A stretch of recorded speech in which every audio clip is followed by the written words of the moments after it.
Hey everyone, this is a guitar tutorial for Living God by Gateway Worship. Before we begin, please consider subscribing to my channel or give this video a like and comment below on what else you want to see in the future. Additionally, if you're interested in any of the gear that you see today, there are links in the description below. Alright, grab your acoustic guitar and a capo and let's get started. Alright, so you'll notice my capo is on the 3rd fret. We're going to be playing in the key of G to match the original key, which is B flat. Now, I will tell you that the acoustic guitar, it really isn't featured in the song. It's really electric guitar driven and some keyboard parts, of course, as well. So just keep that in mind. We're going to kind of take some liberties here, but overall, we'll try to play as true as we can to the song. And just so you know, the acoustic guitar strumming pattern may not be exactly what you might hear on the recording, but I'll try to keep it as close as possible. All right, so here are the chords you need to know. G, C, F, A minor 7, E minor. And there you go. Pretty simple, but this combination of chords really isn't that very common. At least in worship, it's usually G, C, D, E minor, and maybe an A minor. But we have an F in here as well. So it's kind of like Revelation song where you have that whole debate on what mode it's actually in. This is kind of the same deal. So it's not Aeolian or major technically for G, so just kind of keep that in mind. It might sound a little different. Here's how I play G, just a regular G chord. Put my middle finger on the low E string, 3rd fret, index finger on the A string, 2nd fret, and my B string is covered by my 3rd finger on the 3rd fret and my pinky on the final string, high E, 3rd fret as well. You can also lift off on the ring finger to leave that B string open, but I kind of like putting it down on the 3rd fret B string. So there's with it. Here's without. So it's kind of up to you on what you would like to use. For C, I use a regular C chord shape. Don't use a C2 for this because I think this sounds a little bit better for this song. So put your index finger on the 1st fret B string, middle finger on the D string, 2nd fret, and then your ring finger is on the A string, 3rd fret. Avoid strumming the low E, and there's your C major chord. For A minor 7, you really just take this same shape and leave your ring finger off. And now you have A minor 7. And again, that's your index finger on the B string, 1st fret, your middle finger on the D string, 2nd fret. Avoid strumming the low E for this one also. A minor 7. For the F chord, I like to do 2 different versions. You can do the barred version, which is kind of hard if you're not used to it.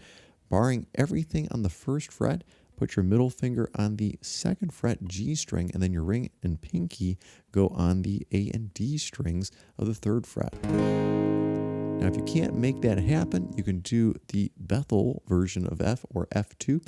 Put your index finger again on the B string, 1st fret, and then put your ring finger and pinky again on the A and D strings of the 3rd fret. But you're not pressing anything down with your middle finger, and you're going to avoid strumming the E strings, both of them. And this is what it sounds like. So not as full as a barred chord F, but if you can't get that bar to sound, you just go to the Bethel version of F. And last but not least, E minor is kind of just like a Spider-Man shape. Put your A and D strings down with your middle finger and ring finger on the 2nd fret, and you get to strum everything. Now for extra spice, you can put your pinky down on the B string, 3rd fret for an E minor 7. And sometimes I feel like that's what the song is actually calling for, but you don't have to do it exactly that way. Now don't worry, we're going to play along through the song. I'll put the chords on screen for you, and I'll say them as we go along, and afterwards I'll break down all the strumming patterns that I use through the song. All right, here we go. G, F, C, G, true eternal King in all creation sings.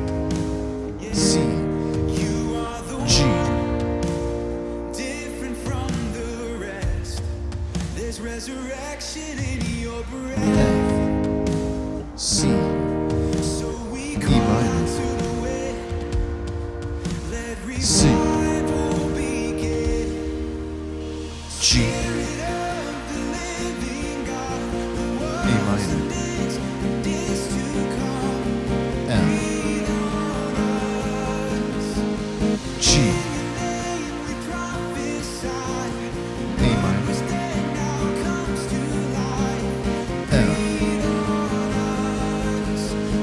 C, G, F, C, G, Time will not outlast. You hold our future and our past. F, C, G, The grave could not contain. A minor, There's power in your F, C, so we E call minor, out to the wind. Let C, revival begin. G, A minor, F,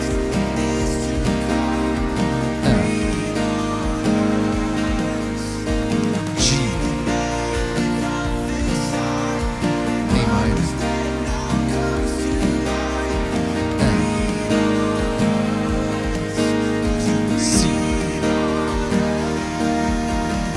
G,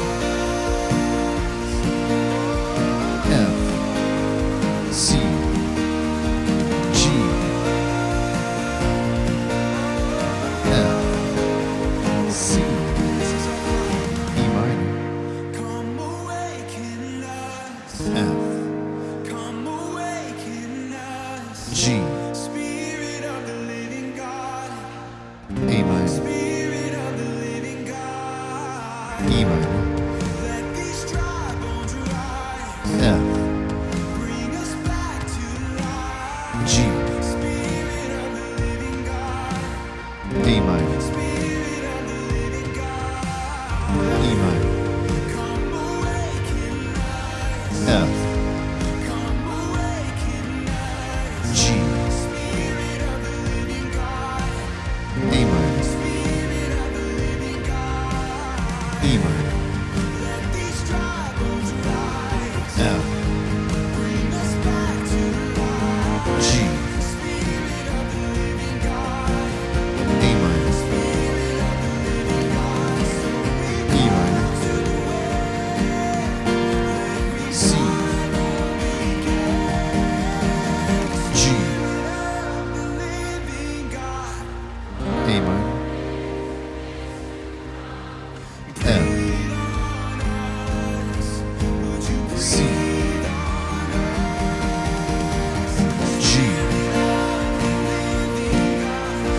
A minor, F,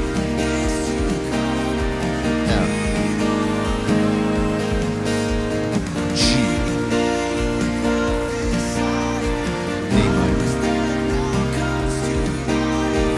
F, C, G,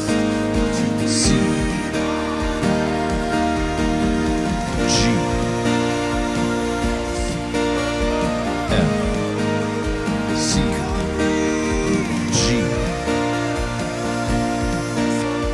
F, C, G.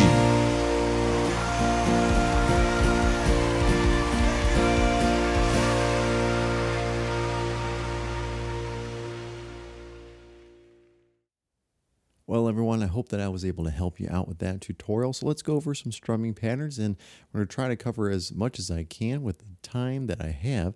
And my son is sleeping upstairs, so I'm going to try to be as quick as I can. So here's what I did at the beginning. I just kind of held out a whole note for each chord. And here's the first one you had: G, F, C.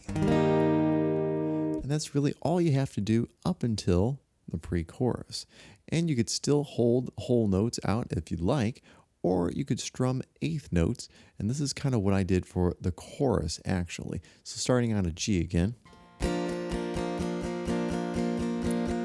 A minor. F. You get the idea. It's really just down strumming, and it might be 16th notes at that point because it's so fast. But one thing that you want to keep in mind is you want to hold the pick just a little loose when you're doing that. You don't want to hold it so tight that it's harder to down strum quickly. So just hold it looser than you normally do, and that'll help you. So for the next chorus, after the second verse, when the band is full, this is what I would do for a strumming pattern.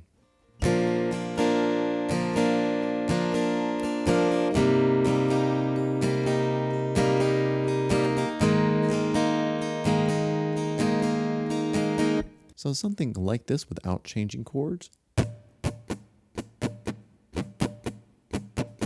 And really slowly.